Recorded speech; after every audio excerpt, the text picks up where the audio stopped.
are in causal inference there we are, causal inference and statistics, a primer, and we're just starting chapter 2. We're on question 2.3.1, and so there's many questions here, and so we'll just go through them one at a time. And the first few though deal with this particular DAG. Okay, so we might as well get a little bit familiar with it, and we'll keep it in sight down here. But we have that X causes R, causes S, causes T, and then T acts as a collider for the other side of the DAG, where Y causes V, causes U, causes T. Okay, so question or part A here, we want to list all of the variables in that figure, which I've reproduced right here, that are independent, conditional on the variables R and V, right? And we're just generically calling that Z. Okay. So if I condition on this guy as well as this guy, we want to show all of the variables that are independent of one another. Okay.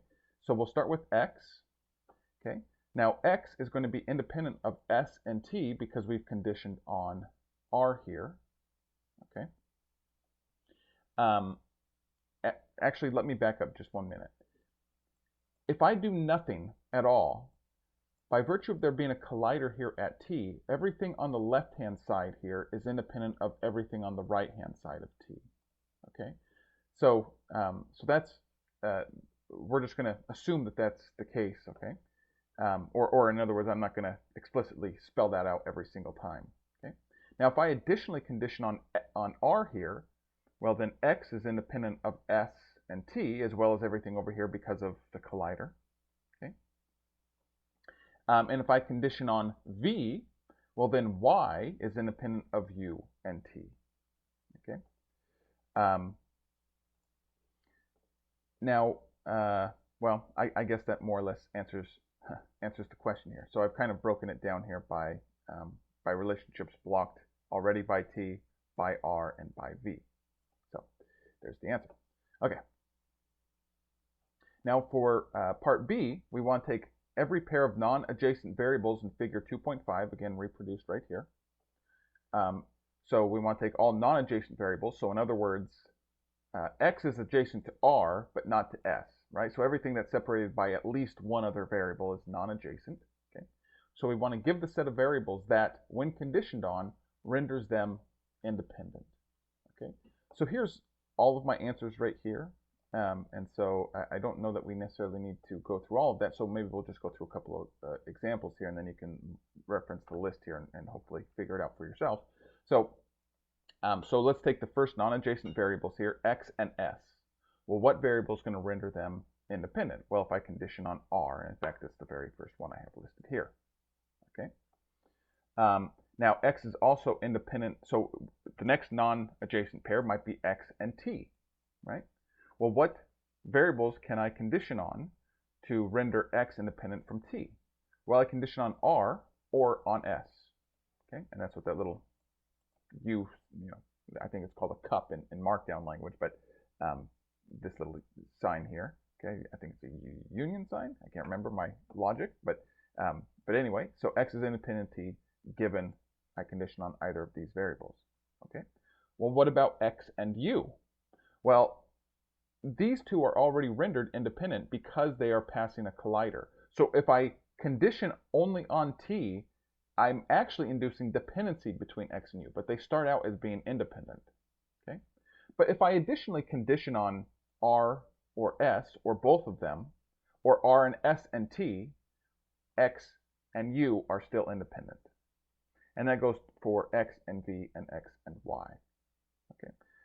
So you can kind of go through the rest. Now you can start with R and go across, and then S, and then T. Okay, but I think they should all be listed here. If you find something omitted or incorrect, then please let me know.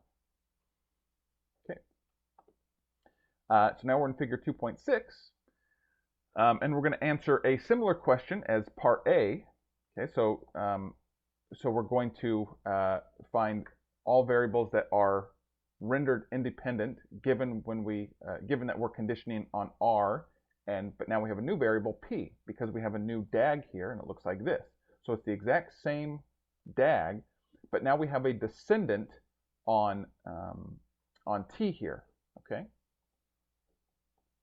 So so what this means then, so if you remember back in part A, I made the point that everything on this side is independent of everything on this side if we do nothing because of this collider.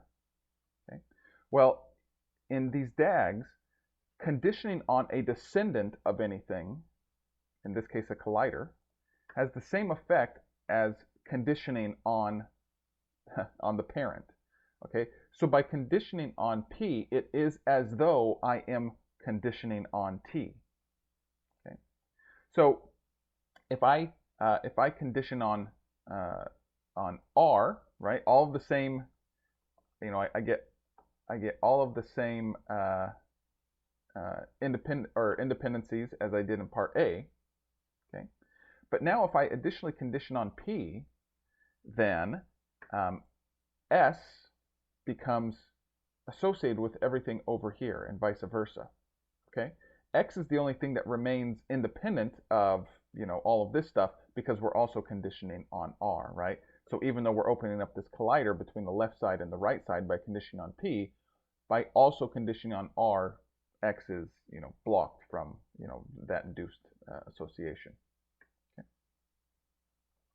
Okay, so for part D here, this is similar to part B, okay?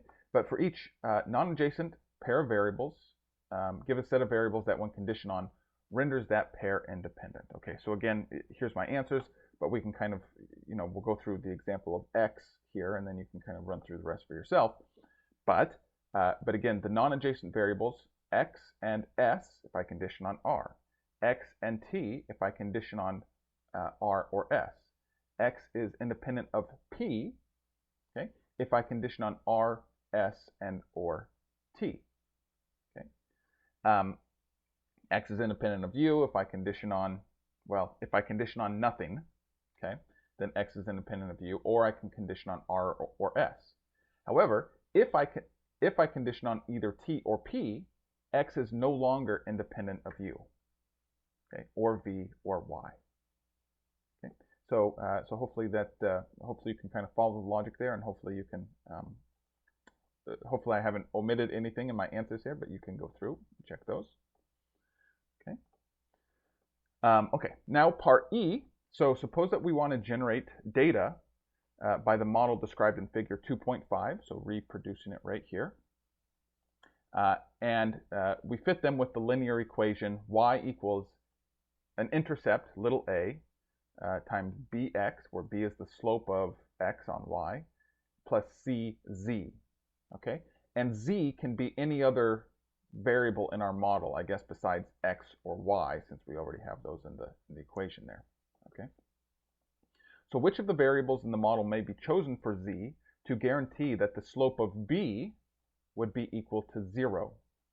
Okay, so let's think about this here.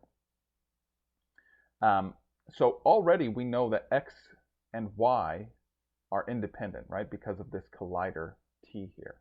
Okay, so that means that actually, if we didn't have z, x and y would already be independent, and therefore b would be 0. Okay, now how could we make it non-zero? That's really the more parsimonious question here. How could I make it non-zero? Well, by conditioning on t, because by conditioning on t, I now open up this collider that will now cause an apparent association between x and y. So actually, z can be r or s or u or v, but it cannot be t and have b remain 0. Okay. All right. Now, last part F. So continuing on question E, which we just did, suppose that we fit this equation now, where we have many more terms in our regression equation. Which coefficients here would be 0? Okay, so so there's a little bit of confusion here because we're supposed to continue on Figure 2.E, or I'm sorry, we're supposed to continue on part E, which is using figure 2.5, which is right here.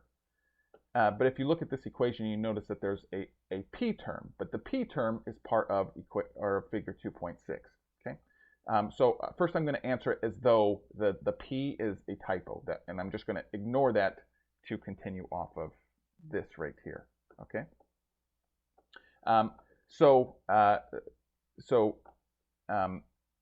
If I look at this regression equation, I want to figure out which of these coefficients is going to be equal to 0. Okay. And that implies then that the corresponding variable x and y, r and y, s and y, t and y are independent. Okay, that x is independent of y, that r is independent of y, s is independent of y, and t is independent of y. Okay. After conditioning on every other variable in there. Okay. So if I'm looking at this, so let's look at x and y, and we're pretending that there is no p. Okay.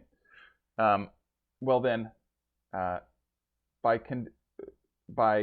conditioning on r, s, and t, okay, which of the coefficients are going to be 0? Okay.